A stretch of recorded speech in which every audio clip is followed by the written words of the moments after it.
Hello and welcome. Chris from Missouri here, bringing you another video about vintage baseball cards.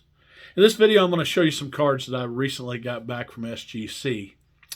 And they are kind of player runs of cards. Some of them are gifts that I received. Some of them, I supposedly bought some cards off of Don Field of Dreams, but I haven't paid him yet.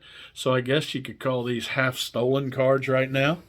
But I was excited to send them off because I love, if I can't go to shows and pick up cards, I love getting stuff back from SGC. And I especially like when I send some stuff off and they come back and they look prettier than what I thought they would look. And so I'd like you to sit back and relax and watch this and just enjoy the cards. And these are older ones. And so, except maybe the first couple, but anyway, they're going to fit really good in my collection. I'm doing these player runs on maybe not higher tier Hall of Famers right now. I'm doing some either mid tier or lower tier. But if you look back in some of these older cards, these 1950s and 51s and 52s, man, there's some good looking cards of some pretty good players. And so just let me turn this around and show you some cards. Now, the first one I'm going to show you is not too old, but I want you to try to I want to show you where I'm coming from on this particular card. And it's not a crazy grade. I just had it in there in my collection raw, and I wanted to send it off. Now, let me show you this. What you have here is when I say it, if I would show somebody this card, I'd say, that's my Paul Molitor rookie card. But if you look on there, it's also Alan Trammell's rookie card, and it's both so that's considered post-war rookie Hall of Famers. And so when they talk about post-war rookie cards, each of these players are in the Hall of Fame, but they don't have their individual card to call their own. And it's the only rookie card of that the registry claims it to be their rookie card that has two rookie Hall of Famers on there. So what I did is I got this one out of my collection that was raw, and I sent it off. So now it's going to have its own name. So Paul Molitor's already hanging up on the wall in a PSA 7 or something like that. Now I'm going to have an Alan Trammell and an SGC 5. But if you look at that card also, it's kind of a significant card for me because UL Washington's on that card. And he was a shortstop on a World Series team for the Kansas City Royals. And he taught kids some bad habits back in the day. If you ever saw him up to bat or out in the field, he always had a toothpick in his mouth. And there was all kinds of people in schools and stuff like that writing him letters asking him not to do that. But anyway, take a look at my Alan Trammell rookie card. Now, 1953, black and white, and I do not have very many of these, but this is Johnny Mize.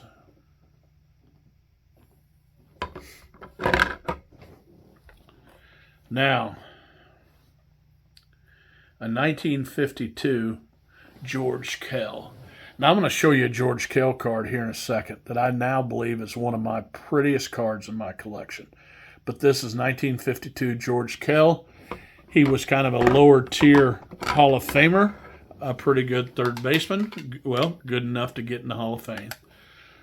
1952 Bowman Red Shanitz. Name's hard to say. Pretty good second baseman, good enough to get in the Hall of Fame, and a pretty good manager. Managed for the Cardinals for a long time. Now, my favorite card of the bunch, here's that George Kell card that I was talking about. 1951 George Kell. Now look at that card. That's just beautiful. Beautiful card. Now, another Hall of Famer, 1951, Lou Boudreau. Pretty card. I love some of these older artwork for these baseball cards. I guess, I mean, now it's already past the thing, but James James Elite Hunters had a video response challenge, and he asked us to tell us why we collect vintage cards. And I'm going to tell you, looking at these older artwork, these older players, is one of the main reasons I collect vintage cards. And I tell you what else, the players and the history is probably the second reason. Now, another red Shannon's card, 1950. Again, these older cards are sweet. 1950, Lou Boudreau. I got that as a gift, and I don't know exactly where.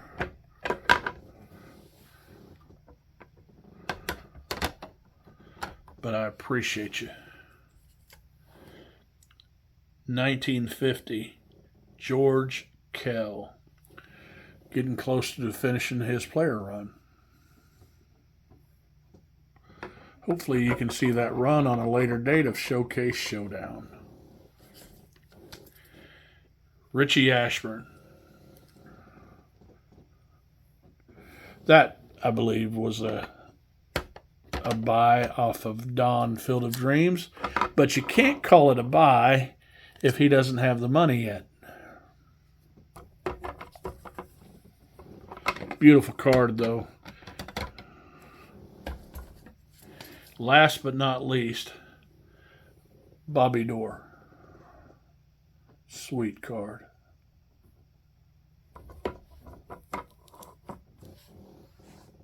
Now, guys, I love the way those older cards look, and they're going to look great in my collection. Those player runs are going to be neat to finish. While I got you on here, I want to remind you that if you're going to Strongsville, book your room. Call them and tell them it's you're part of the YouTube content creator community. Whether you create or not, you're watching this, you can call. We have some rooms set aside. Just go ahead and book now. And that's on the show's April 10th, 11th. The show's 11th, 12th, and 13th. Rooms can be got at the 10th for $117 for the 10th, 11th, 12th, and 13th. Now, guys, I'm having a great time. If I'm not going to shows, I'm getting cards and I'm sending them off, and I love it. It's like Christmas when they come back in the mail, and I hope you can see the excitement that I'm having picking up these cards and doing these runs. Now, guys, remember, it is just a hobby. It is just a hobby. Collect what you like.